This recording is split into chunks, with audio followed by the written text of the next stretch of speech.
Handak laiba Haftagi card reading ga hogi pendulum ga pending se ko hadi pendulum dowsing se na sum khanba poto handaki haftada yagadra yaroidra handaki Haftagi karamba numita yani or yaroi nai taraga hapet yenga se ko hadi weekly gi na hadi week amada ai planning ke kali jaram ba yai ko hadi lairiba poto hadi yani or yaroidra khot kadra haipage mai taraka chances se labra tabra yes and like Monday or Friday Thursday gumada ina handa ki hafta gi khaliba pot se mai taraga like se sena ko gi pendulum dowsing gi result laire ko aduga energy and has se crystal se gi ko aduga amana card ki message su yeng minara se ko card message se ko gi ipok numin matung ina yenga se ko hapetang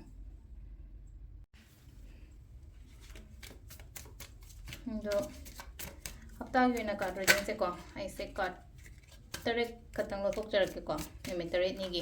ni haragadi ningthoka popa mi dagi kaino lepa popa mi nai taraga khollaga ko asi sina koi kai first ko namajing leire ningthoka ba leire namajing ningthoka ba lepa mjagaisha sagonsen irai thangja ko ahan bako namajing agi ase ko namajing goina kari message la ke ko hadi kitang pothing se katang hang toroga leiba gi type line tar ko hadi hang toroga leiba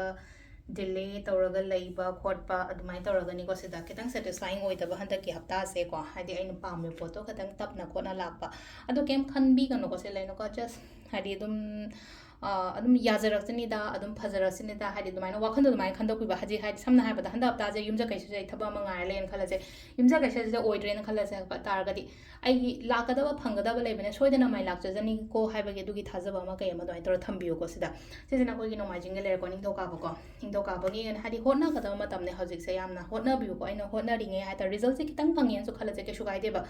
ai hona ba lep ko no ba dum ai na hona ri ba aina tawri ba kholi ba mayam se gi loina ma ai ngonda kana ba loina la kani ko sesina ko gi ning doka ba gi le ko matang leba po ko le apon yam musida le se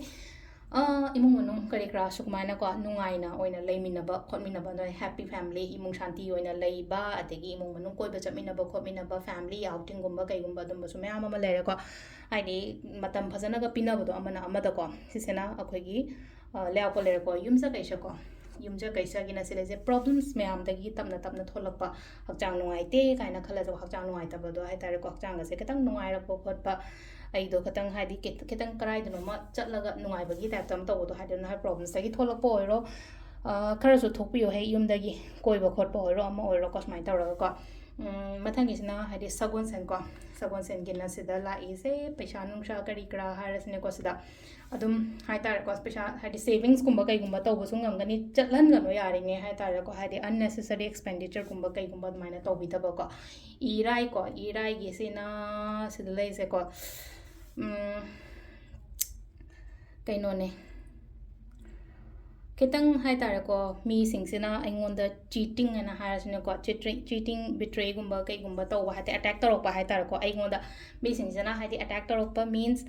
maning dagi thangna yong po gumba ni sam na harabada hadi aini cham normally chatpa matam sida hadi nangadai thang yung no hadi na khara section bio hadi mi na attack torok po kholak pa yai ko aduna mingonda mi khatangi wana taba pochai da sungai section bio mai toraga hadi pochai section bio mingonda fully thaja ba tham gano khot kano ko hadi mi singse aingonda chance cheating betray gumba kai gumba mai toraga lakpo last ki ko Saturday sina sile se ge chat ke to ge haina khaliyo poto chatpiyo ko